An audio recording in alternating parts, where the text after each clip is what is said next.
கல்விச்சுடர் YouTube சேனலுக்கு உங்கள் எல்லாரையும் வரவேற்கிறோம். ஹையர் செகண்டரி ஸ்டூடெண்ட்ஸ் உங்களோட லெசன்ஸ் எல்லாம் ஈஸியாக படிக்கிறதுக்காக நாங்கள் இந்த சேனலை க்ரியேட் பண்ணியிருக்கோம். இந்த லெசனில் இருந்து எதுவும் டவுட்ஸ் இல்லை உங்களோட சஜஷன் சொல்லணும்னா டிஸ்கிரிப்ஷன் பாக்ஸில் இருக்க இமெயில் ஐடியில் எங்களை காண்டாக்ட் பண்ணலாம். வாங்க லெசனுக்குள்ளே போகலாம். ஸ்டூடெண்ட்ஸ், இன்னைக்கு நம்ம படிக்க போகிறது லெசன் 3 ஸ்கோப்பிங். இந்த லெசனில் நீங்கள் ஸ்கோப்பிங்னா என்னென்னு தெரிஞ்சுக்குவீங்க, லெக்பி ரூலை எப்படி இம்ப்ளிமெண்ட் பண்ணுறதுன்னு தெரிஞ்சுக்குவீங்க, மாடியூல்னா என்னன்னு தெரிஞ்சுக்குவீங்க, ஒரு ப்ரோக்ராமிங் லாங்குவேஜில் ஆக்சஸ் கண்ட்ரோலை எப்படி இம்ப்ளிமெண்ட் பண்ணுறதுன்னு தெரிஞ்சுக்குவீங்க.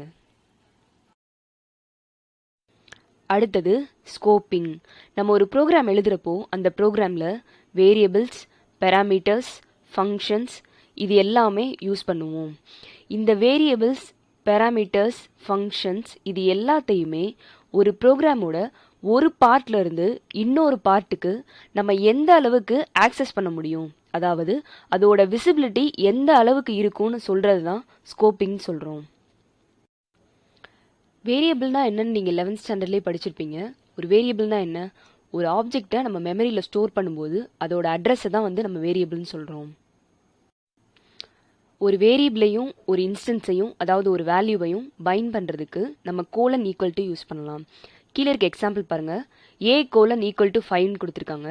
இது என்ன ஆகும்னா மெமரியில் ஏன்ற வேரியபிளுக்கு 5ன்ற வேல்யூ அசைன் ஆகும். அதே மாதிரி பின்ற வேரியபிளுக்கு 7ன்ற வேல்யூ அசைன் ஆகும். அடுத்து நம்ம பார்க்க போகிறது மேப்பிங். ஒரு வேரியபிளோட நேமையும் ஒரு ஆப்ஜெக்டையும் அதாவது ஒரு வேல்யூவையும் பைண்ட் பண்ணுறது தான் நம்ம மேப்பிங் சொல்கிறோம். நம்ம ஏற்கனவே பார்த்தோம், கோலன் ஈக்குவல் டு யூஸ் பண்ணி ஒரு வேரியபிளையும் ஆப்ஜெக்டையும் நம்ம மேப் பண்ணலாம். அடுத்தது நேம் ஸ்பேஸ். இந்த நேம் ஸ்பேஸ் அப்படின்றது என்னன்னா ஒரு கண்டெய்னர். கீழே இருக்க எக்ஸாம்பிளில் பாருங்கள், ஏ ஈக்குவல் டு 5ன்னு கொடுத்துருக்கோம். இங்கே 5ன்ற வேல்யூ எங்கே இருக்கும்? ஏன்ற ஒரு வேரியபிளுக்கு இருக்கும். அப்போது இந்த ஏன்றது தான் கண்டெய்னர். நம்ம வேரியபிளுக்கு என்ன நேம் கொடுக்குறோமோ அதை தான் கண்டெய்னர், நேம் ஸ்பேஸ்ன்னு நம்ம சொல்கிறோம். இந்த எக்ஸாம்பிளில் பாருங்கள், ஏக்கு ஃபஸ்ட்டு 5ன்ற வேல்யூ நம்ம அசைன் பண்ணியிருக்கோம். அடுத்து பிக்கு ஏவோட வேல்யூ அசைன் பண்ணியிருக்கோம். அதனால் ஏவோட வேல்யூ இங்கே 5ஆக இருக்கும். பியோட வேல்யூக்கும் நம்ம ஏஓ கொடுக்குறனால பியோட வேல்யூவும் இங்கே 5 தான். அடுத்த எக்ஸாம்பிளில் பாருங்கள், ஏக்கு முதல்ல நம்ம 5ன்ற வேல்யூ அசைன் பண்ணுறோம். அடுத்து பிக்கு ஏவோட வேல்யூவை அசைன் பண்ணுறோம். அதுக்கு அடுத்து நம்ம ஏவோட வேல்யூவை 3ன்னு சேஞ்ச் பண்ணிடுறோம். ஸோ லாஸ்ட்டாக ஏக்கு 3ன்ற வேல்யூ இருக்கும், பிக்கு 5ன்ற வேல்யூ இருக்கும். அடுத்து நம்ம பார்க்க போகிறது லெக்பி ரூல். இந்த லெக்பி ரூலில் L for local, E for enclosed, G for global, B for built-in. இந்த லோக்கல் ஸ்கோப் அப்படின்னா என்னன்னா ஒரு ஃபங்க்ஷனுக்குள்ளேயோ கிளாஸ்க்குள்ளேயோ டிஃபைன் பண்ணுறது தான் லோக்கல் ஸ்கோப்புன்னு சொல்கிறோம். என்க்ளோஸ்டு ஸ்கோப் அப்படின்னா என்னென்னா ஒரு என்க்ளோசிங் ஃபங்க்ஷன், அதாவது நெஸ்டட் ஃபங்க்ஷனுக்குள்ளே டிஃபைன் பண்ணுறது தான் என்க்ளோஸ்டு ஸ்கோப்புன்னு சொல்கிறோம். அடுத்தது குளோபல் ஸ்கோப். ஒரு ப்ரோக்ராமில் அப்பர் மோஸ்ட் லெவலில் நம்ம டிஃபைன் பண்ணோம்னா அதை குளோபல் ஸ்கோப்புன்னு சொல்லலாம். அடுத்தது பில்டின் ஸ்கோப்.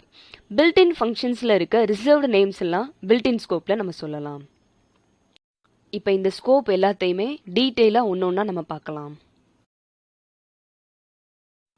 அடுத்து நம்ம பார்க்க போகிறது லோக்கல் ஸ்கோப். இந்த லோக்கல் ஸ்கோப் அப்படின்னா என்னன்னா ஒரு வேரியபிளை நம்ம கரண்ட் ஃபங்க்ஷனில் டிஃபைன் பண்ணியிருந்தோம்னா அந்த வேரியபிள் லோக்கல் ஸ்கோப்பில் இருக்குன்னு சொல்லலாம். இந்த கரண்ட் ஃபங்க்ஷன் அப்படின்னா என்ன? ஒரு கம்பைலர் ஒரு மொமெண்ட்டில் கரண்ட்டாக என்ன ஃபங்க்ஷனை ப்ராசஸ் பண்ணிக்கிட்டு இருக்கோ அதை தான் கரண்ட் ஃபங்க்ஷன் சொல்கிறோம். கீழே இருக்க எக்ஸாம்பிள் பாருங்கள். இங்கே நம்ம டிஸ்ப்னு ஒரு ஃபங்க்ஷன் க்ரியேட் பண்ணியிருக்கோம். இந்த ஃபங்க்ஷனுக்குள்ளே ஏன்னு ஒரு வேரியபிள் க்ரியேட் பண்ணி அதுக்கு 7ன்ற வேல்யூவை அசைன் பண்ணியிருக்கோம். அதுக்கு கீழேயே அந்த ஏவை நம்ம பிரிண்ட் பண்ணியிருக்கோம். அடுத்து நம்ம இந்த டிஸ்ப்ன்ற ஃபங்க்ஷனை கால் பண்ணியிருக்கோம். ஒரு ப்ரோக்ராமை நம்ம எப்போயுமே ரன் பண்ணுறப்போ ஒரு வேரியபிள் நம்ம யூஸ் பண்ணுறோன்னா கம்பைலர் முதல்ல என்ன பண்ணுன்னா இந்த வேரியபிளோட டெஃபினிஷன் எங்கே இருக்குன்னு தான் முதல்ல தேடும். இப்போ இந்த எக்ஸாம்பிளில் பாருங்கள், பிரிண்ட் ஏன்ற ஸ்டேட்மெண்ட் டிஸ்ப்ன்ற ஃபங்க்ஷனுக்குள்ளே இருக்குது. ஸோ எப்போ நம்ம இந்த ஃபங்க்ஷனை கால் பண்ணுறோமோ அப்போ கம்பைலருக்கு இங்கே பிரிண்ட் ஏன்ற ஸ்டேட்மெண்ட் இருக்கு தெரியும். அப்போ என்ன பண்ணுன்னா இந்த ஏக்குரிய டெஃபினிஷன் எங்கே இருக்குது இந்த ப்ரோக்ராமில் அப்படின்னு தேடும். முதல்ல ஃபஸ்ட்டு வந்து கரண்ட் ஃபங்க்ஷனுக்குள்ளே தான் தேடும். இங்கே இந்த டிஸ்பெண்டர் ஃபங்க்ஷனுக்குள்ளே முதல்ல தேடும். தேடுறப்போ நம்ம ஏக்கு 7ன்ற வேல்யூவை இங்கே தான் நம்ம அசைன் பண்ணியிருக்கோம். ஸோ இந்த ஏன்ற வேரியபிள் வந்து லோக்கல் ஸ்கோப்பில் தான் இருக்குது அப்படின்னு கம்பைலர் புரிஞ்சுக்கிட்டு அந்த ஏவோட வேல்யூவான 7 நம்மளுக்கு அவுட்புட்டாக கொடுக்கும். இப்படி இந்த கம்பைலர் தேடுறப்போ சப்போஸ் இந்த டிஸ்பெண்டர் ஃபங்க்ஷனுக்குள்ளே நம்ம ஏவோட வேல்யூவை டிஃபைன் பண்ணலை அப்படின்னா கம்பைலருக்கு இந்த லோக்கல் ஸ்கோப்பில் ஏன்ற வேரியபிள் இல்லைன்றது தெரியும். அப்போ டிஸ்புக்குள்ளே நம்ம பிரிண்ட் பண்ணும்போது இது எரர் காமிக்கும் நம்மளுக்கு. அடுத்தது குளோபல் ஸ்கோப். ஒரு வேரியபிளை நம்ம எல்லா ஃபங்க்ஷனுக்கும் வெளியே, அதாவது ஒரு ப்ரோக்ராமோட அப்பர் மோஸ்ட் லெவலில் டிக்ளேர் பண்ணோம் அப்படின்னா அந்த வேரியபிளை குளோபல் ஸ்கோப்பில் இருக்குதுன்னு சொல்லலாம். கீழே இருக்க எக்ஸாம்பிள் பாருங்கள். முதல்ல ஏன்னு ஒரு வேரியபிள் கிரியேட் பண்ணி 10ன்ற வேல்யூ நம்ம அசைன் பண்ணியிருக்கோம். அதுக்கப்புறம் டிஸ்ப்னு ஒரு ஃபங்க்ஷன் கிரியேட் பண்ணியிருக்கோம். இந்த ஃபங்க்ஷனுக்குள்ளே இன்னொரு வேரியபிள் ஏன்னு கிரியேட் பண்ணி அதுக்கு 7ன்ற வேல்யூவை நம்ம அசைன் பண்ணியிருக்கோம். அதுக்கப்புறம் அந்த ஏவை பிரிண்ட் பண்ணியிருக்கோம். அடுத்து டிஸ்பெண்டர் ஃபங்க்ஷனை கால் பண்ணியிருக்கோம். திருப்பி இந்த ஏவை நம்ம பிரிண்ட் பண்ணியிருக்கோம். இந்த ப்ரோக்ராம் நம்ம ரன் பண்ணுறப்போ டிஸ்பெண்டர் ஃபங்க்ஷன் கால் ஆகும். இதை கால் பண்ணுறப்போ உள்ள நம்ம பிரிண்ட் ஏன்னு ஒரு ஸ்டேட்மெண்ட் கொடுத்துருக்கோம். ஸோ இந்த ஸ்டேட்மெண்ட்டை கம்பைலர் பார்க்குறப்ப ஃபஸ்ட் அது என்ன பண்ணும், இந்த ஏன்ற வேரியபிளை நம்ம எங்கே டிக்ளேர் பண்ணியிருக்கோம்னு சர்ச் பண்ணும். சர்ச் பண்ணுறப்போ அந்த ஃபங்க்ஷனுக்குள்ளேயே நம்ம வந்து டிக்ளேர் பண்ணியிருக்கோமா, அதாவது லோக்கல் ஸ்கோப்பில் இருக்கான்னு முதல்ல பார்க்கும். இருக்குது. அதில் நம்ம என்ன வேல்யூ கொடுத்துருக்கோம், ஏ = 7ன்னு கொடுத்துருக்கோம். அதனால இந்த பிரிண்ட் ஸ்டேட்மெண்ட் என்ன பண்ணுன்னா 7ன்ற வேல்யூவை பிரிண்ட் பண்ணும். அடுத்த ஸ்டேட்மெண்ட் நம்ம பிரிண்ட் ஏன்னு கொடுத்துருக்கோம். இப்போ கம்பைலர் இந்த ஏக்கு எங்கே டிக்ளரேஷன் இருக்குன்னு தேடும். அப்படி தேடுறப்போ கம்பைலருக்கு நம்ம மேலே கொடுத்துருக்க ஏ = 10ன்ற வேல்யூ தான் கிடைக்கும். ஏன் அப்படின்னா நம்ம ஏற்கனவே டிஸ்பெண்டர் ஃபங்க்ஷனுக்குள்ளே ஏ = 7ன்னு கொடுத்துருக்கோம். இது வந்து லோக்கல் ஸ்கோப்பில் நம்ம டிக்ளேர் பண்ணியிருக்கோம். லோக்கல் ஸ்கோப்பில் ஒரு வேரியபிள் டிக்ளேர் பண்ணும்போது அது அந்த ஃபங்க்ஷனுக்குள்ளே மட்டும்தான் நம்ம யூஸ் பண்ண முடியும். அதை விட்டு வெளியே நம்ம யூஸ் பண்ண முடியாது. அதனால தான் கம்பைலருக்கு இங்கே ஏ = 10ன்ற வேல்யூ தான் விசிபிளாக இருக்கும். அதனால தான் அவுட்புட் வந்து நம்மளுக்கு 10ன்னு பிரிண்ட் ஆயிருக்கு. அடுத்தது என்க்ளோஸ்டு ஸ்கோப். இங்கே நீங்கள் முக்கியமாக தெரிஞ்சுக்க வேண்டிய விஷயம் நெஸ்டட் ஃபங்க்ஷன்னா என்னன்றது. ஒரு ஃபங்க்ஷனுக்குள்ளே இன்னொரு ஃபங்க்ஷனை நம்ம டிஃபைன் பண்ணுறப்போ அதை வந்து நெஸ்டட் ஃபங்க்ஷன் சொல்கிறோம். இப்படி நம்ம நெஸ்டட் ஃபங்க்ஷன் டிஃபைன் பண்ணுறப்போ உள்ளே இருக்க இன்னர் ஃபங்க்ஷன் அவுட்டர் ஃபங்க்ஷனோட வேரியபிளையும் யூஸ் பண்ணிக்க முடியும். அதை தான் வந்து என்க்ளோஸ்டு ஸ்கோப்னு சொல்கிறோம். இப்போது கீழே இருக்க எக்ஸாம்பிள் பாருங்கள். முதல்ல டிஸ்ப்னு ஒரு ஃபங்க்ஷன் நம்ம க்ரியேட் பண்ணியிருக்கோம். அதுக்குள்ளே ஏன்னு ஒரு வேரியபிளுக்கு 10ன்ற வேல்யூவை நம்ம அசைன் பண்ணியிருக்கோம். இந்த டிஸ்ப்ன்ற ஃபங்க்ஷனுக்குள்ளேயே இன்னொரு ஃபங்க்ஷன் disp1 நம்ம க்ரியேட் பண்ணியிருக்கோம். அந்த ஃபங்க்ஷனுக்குள்ளே இந்த ஏவோட வேல்யூவை நம்ம பிரிண்ட் பண்ணியிருக்கோம். அடுத்து disp1 நம்ம கால் பண்ணியிருக்கோம். வெளியே இந்த ஏவோட வேல்யூவை மறுபடியும் நம்ம பிரிண்ட் பண்ணியிருக்கோம். அதுக்கு அடுத்து ஃபைனலாக டிஸ்ப்ன்ற ஃபங்க்ஷன் நம்ம கால் பண்ணியிருக்கோம். இந்த ப்ரோக்ராமை நம்ம ரன் பண்ணும்போது எப்போ disp1ன்ற ஃபங்க்ஷன் கால் ஆகுதோ அப்போது கம்பைலர் பிரிண்ட் ஏன்ற ஸ்டேட்மெண்ட்டை பார்த்துட்டு இந்த ஏன்ற வேரியபிளுக்கு டிக்ளரேஷன் நம்ம எங்கே பண்ணியிருக்கோம்னு தேடும். முதல்ல disp1ல் இருக்கான்னு பார்க்கும். disp1ல் நம்ம எந்த வேரியபிளையுமே டிக்ளேர் பண்ணலை. அதனால அவுட்டர் ஃபங்க்ஷனில், அதாவது டிஸ்ப்ன்ற ஃபங்க்ஷனில் நம்ம ஏதாச்சும் வேரியபிள் டிக்ளேர் பண்ணியிருக்கோமான்னு பார்க்கும். அதில் நம்ம ஏன்ற வேரியபிள் டிக்ளேர் பண்ணியிருக்கோம். அதுக்கு 10ன்ற வேல்யூ அசைன் பண்ணியிருக்கோம். அதனால் இந்த disp1 வந்து இன்னர் ஃபங்க்ஷன். ஸோ இது வந்து அவுட்டர் ஃபங்க்ஷனோட வேல்யூவை ஆக்சஸ் பண்ணலாம். அதனால இந்த பிரிண்ட்ன்ற ஸ்டேட்மெண்ட்டுக்கு நம்மளுக்கு 10ன்ற அவுட்புட் கிடைக்கும். இப்போது disp1ன்றது இன்னர் ஃபங்க்ஷன், டிஸ்ப்ன்றது அவுட்டர் ஃபங்க்ஷன். இப்போ இன்னர் ஃபங்க்ஷனுக்குள்ளே நம்ம எந்த வேரியபிளையும் டிக்ளேர் பண்ணலை, ஆனால் அவுட்டர் ஃபங்க்ஷனில் டிக்ளேர் பண்ணியிருக்கோம். இந்த இன்னர் ஃபங்க்ஷன் அவுட்டர் ஃபங்க்ஷனோட வேரியபிளை ஆக்சஸ் பண்ணுறது தான் நம்ம என்க்ளோஸ்டு ஸ்கோப்னு சொல்கிறோம்.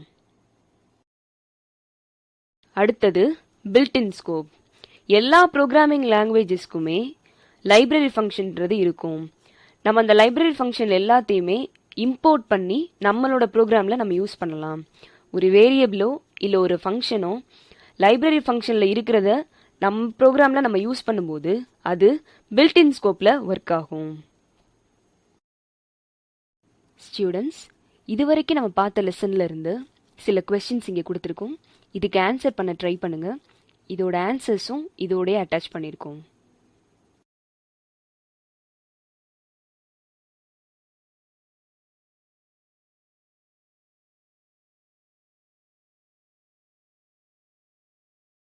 அடுத்து நம்ம பார்க்க போகிறது மாடியூல்.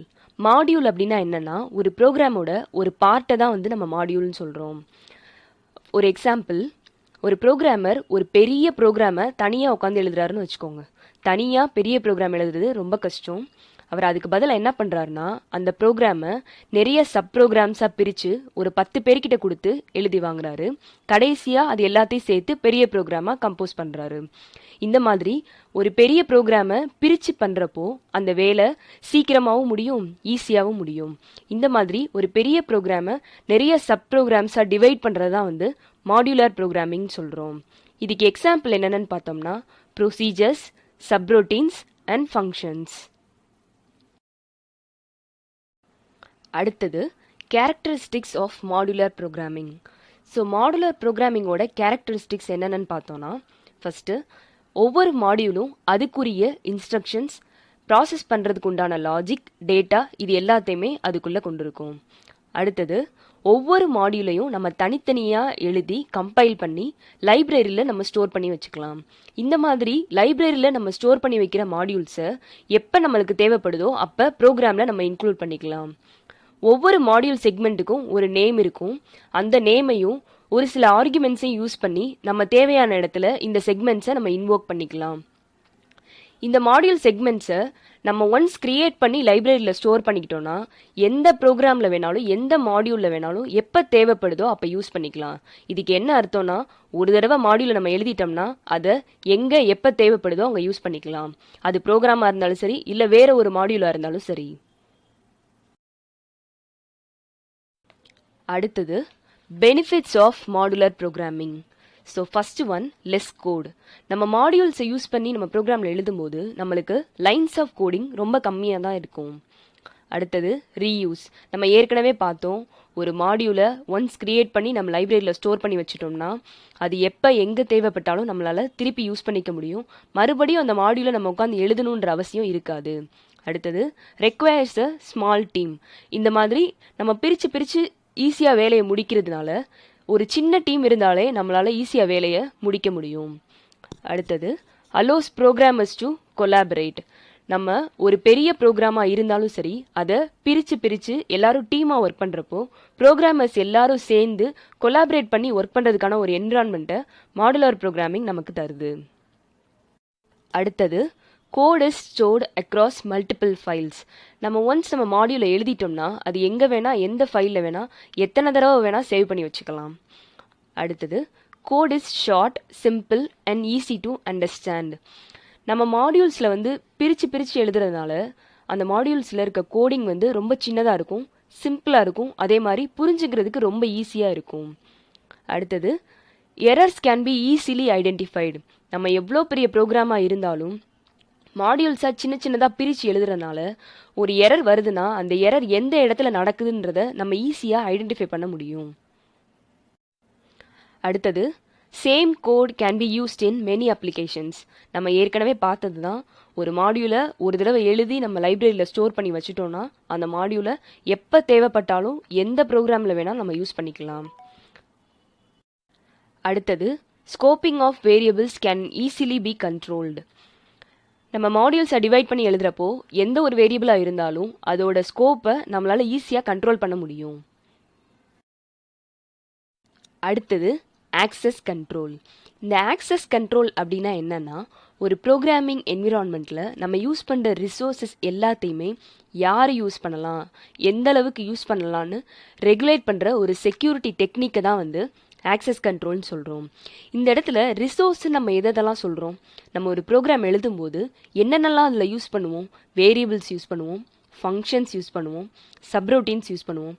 ஸோ நம்ம யூஸ் பண்ணுற வேரியபிள்ஸ், ஃபங்க்ஷன்ஸ், சப்ரோட்டீன்ஸ் இது எல்லாம் தான் நம்ம ரிசோர்ஸ்ன்னு சொல்கிறோம்.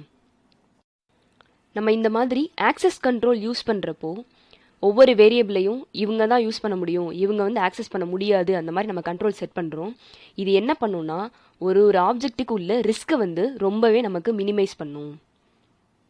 இந்த ஆக்சஸ் கண்ட்ரோல் ஒரு பர்டிகுலர் டேட்டாவை ஆக்சஸ் பண்ணுறதுக்குரிய ஒரு செலக்டிவ் ரெஸ்ட்ரிக்ஷன் சொல்கிறோம். நம்ம யூஸ் பண்ணுற ஆப்ஜெக்ட் ஓரியன்ட் ப்ரோக்ராமிங் லாங்குவேஜஸ், அதாவது C++, ஜாவா அந்த மாதிரியான லாங்குவேஜஸ் அதோட கிளாஸ் மெம்பர்ஸை யாரெல்லாம் ஆக்சஸ் பண்ணணும் கண்ட்ரோல் பண்ணுறதுக்கு 3 கீவேர்ட்ஸ் யூஸ் பண்ணி கண்ட்ரோல் பண்ணுது. அது என்னென்ன கீவேர்ட்னு பார்த்தோன்னா public, private and protected. Access கண்ட்ரோல்னா ஒரு செக்யூரிட்டி டெக்னிக்ன்றதை நம்ம பார்த்தோம். இந்த செக்யூரிட்டி டெக்னிக்கை இம்ப்ளிமெண்ட் பண்ணுறதுக்கு நம்மளுக்கு 3 கீவேர்ட்ஸ் இருக்குது. First keyword private, second keyword public, third keyword protected. ஒரு மெம்பரை நம்ம ப்ரைவேட்டுன்னு டிக்ளேர் பண்ணும்போது நம்ம எந்த கிளாஸுக்குள்ளே அதை டிக்ளேர் பண்ணியிருக்கோமோ அந்த கிளாஸுக்குள்ளே மட்டும்தான் நம்ம யூஸ் பண்ண முடியும், வெளியே இருந்து அதை ஆக்சஸ் பண்ண முடியாது. அதே மாதிரி ஒரு மெம்பரை நம்ம பப்ளிக்குன்னு டிக்ளேர் பண்ணும்போது அந்த மெம்பரை கிளாஸுக்கு உள்ளேயும் யூஸ் பண்ணிக்கலாம், அந்த கிளாஸுக்கு வெளியே இருந்தும் அதை ஆக்சஸ் பண்ணிக்கலாம். அடுத்தது ஒரு மெம்பரை நம்ம ப்ரொடெக்டட் அப்படின்னு டிக்ளேர் பண்ணுறப்போ அந்த மெம்பரை அந்த கிளாஸுக்குள்ளேயும் யூஸ் பண்ணிக்கலாம், அந்த கிளாஸுக்கு வேறு சப் கிளாஸ் எதுவும் இருந்தால் அதுக்குள்ளேயும் அந்த மெம்பரை நம்ம ஆக்சஸ் பண்ணிக்கலாம். அடுத்தது பைத்தானில் ஆக்சஸ் கண்ட்ரோலை எப்படி இம்ப்ளிமெண்ட் பண்ணுறாங்கன்னு தான் நம்ம பார்க்க போகிறோம். பைத்தானை ஒரு வேரியபிளை ப்ரைவேட்டாவோ பப்ளிக்காவோ நம்ம டிக்ளேர் பண்ணும்போது அந்த வேரியபிளோட நேமுக்கு முன்னாடி சிங்கிள் அண்டர்ஸ்கோரோ இல்லை டபுள் அண்டர்ஸ்கோரோ யூஸ் பண்ணுற பழக்கம் இருக்குது. ஆனால் C++லையும் ஜாவாலையும் இது கிடையாது. பைத்தானில் கிளாஸ் மெம்பர்ஸ் எல்லாமே டிஃபால்ட்டாகவே பப்ளிக்காக இருக்கும், ஆனால் C++, ஜாவாவில் ப்ரைவேட்டாக தான் இருக்கும். பைத்தானில் ஒரு கிளாஸ் மெம்பரை கிளாஸுக்கு வெளியே இருந்து ஆக்சஸ் பண்ண முடியும், ஆனால் C++லையும் ஜாவாலையும் இந்த மாதிரி அவுட் சைட்லேருந்து ஆக்சஸ் பண்ண முடியாது. ஸ்டூடெண்ட்ஸ், இதுவரைக்கும் நம்ம பார்த்த லெசனில் இருந்து சில கொஸ்டின்ஸ் இங்கே கொடுத்துருக்கோம். இதுக்கு ஆன்சர் பண்ண ட்ரை பண்ணுங்கள். இதோட ஆன்சர்ஸும் இதோடய அட்டாச் பண்ணியிருக்கோம்.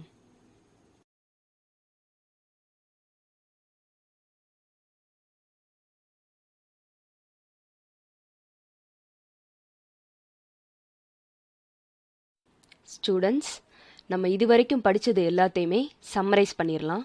முதல்ல நம்ம ஸ்கோப்பிங்னா என்னன்னு பார்த்தோம். நம்ம ஒரு ப்ரோக்ராமில் யூஸ் பண்ணுற வேரியபிள்ஸ், ஃபங்க்ஷன்ஸ் இது எல்லாத்தையுமே ஒரு ப்ரோக்ராமோட ஒரு பார்ட்லேருந்து இன்னொரு பார்ட்டுக்கு எந்த அளவுக்கு நம்ம ஆக்சஸ் பண்ண முடியும், அதாவது அதோட விசிபிலிட்டி எந்த அளவுக்கு இருக்குன்றத டிஃபைன் பண்ணுறது தான் நம்ம ஸ்கோப்பிங்னு சொல்கிறோம். அடுத்தது மேப்பிங். ஒரு வேரியபிளையும் ஒரு ஆப்ஜெக்டையும் பைண்ட் பண்ணுறது தான் நம்ம மேப்பிங் சொல்கிறோம். கோலன் ஈக்குவல் டு சிம்பிளை யூஸ் பண்ணி நம்ம ஒரு வேரியபிளையும் ஒரு ஆப்ஜெக்டையும் மேப் பண்ணலாம். அடுத்தது நேம் ஸ்பேஸ். இந்த நேம் ஸ்பேஸ் அப்படின்னா என்னன்னா, இதை ஒரு கண்டெய்னர்னு சொல்கிறோம். அதாவது ஒரு வேரியபிளுக்கு நம்ம கொடுக்குற நேமை தான் நேம் ஸ்பேஸ்ன்னு சொல்கிறோம். அடுத்தது நம்ம லெக்பி ரூல்னா என்னன்னு பார்த்தோம். இந்த லெக்பி ரூலில் L for local scope, E for enclosed scope, G for global scope, B for built-in scope. அடுத்தது மாடியூல்னா என்னன்னு நம்ம பார்த்தோம். ஒரு ப்ரோக்ராமோட ஒரு பார்ட்டை தான் நம்ம மாடியூல்னு சொல்கிறோம். ஒரு பெரிய ப்ரோக்ராமை சின்ன சின்ன சப் ப்ரோக்ராம்ஸாக பிரித்து நம்ம பண்ணுறது தான் மாடியூலர் ப்ரோக்ராமிங் சொல்கிறோம். அடுத்தது ஆக்சஸ் கண்ட்ரோல். ஒரு ப்ரோக்ராமிங் என்விரான்மெண்ட்டில் நம்ம யூஸ் பண்ணுற ரிசோர்ஸஸ், அதாவது நம்ம யூஸ் பண்ணுற வேரியபிள்ஸ், ஃபங்க்ஷன்ஸ், சப்ரோட்டீன்ஸ் இதெல்லாம் யாரெல்லாம் யூஸ் பண்ண முடியும், அதாவது யாரெல்லாம் ஆக்சஸ் பண்ண முடியும்னு நம்ம செக்யூர் பண்ணுற ஒரு டெக்னிக்கு தான் ஆக்சஸ் கண்ட்ரோல்னு சொல்கிறோம். இந்த ஆக்சஸ் கண்ட்ரோலை இம்ப்ளிமெண்ட் பண்ணுறதுக்கு 3 கீவேர்ட்ஸ் நம்ம யூஸ் பண்ணலாம். ஒன்று பப்ளிக், இன்னொன்று ப்ரைவேட், இன்னொன்று ப்ரொடெக்டட். வீடியோவை ஃபுல்லாக பார்த்ததுக்கு நன்றி. இதே மாதிரி நிறைய யூஸ்ஃபுல்லான வீடியோஸ் உங்களை உடனுக்குடன் சேரணும்னா எங்களோட சேனலை சப்ஸ்கிரைப் பண்ணுங்கள். மறக்காமல் பெல் ஐக்கானை ப்ரெஸ் பண்ணுங்கள். தேங்க்யூ.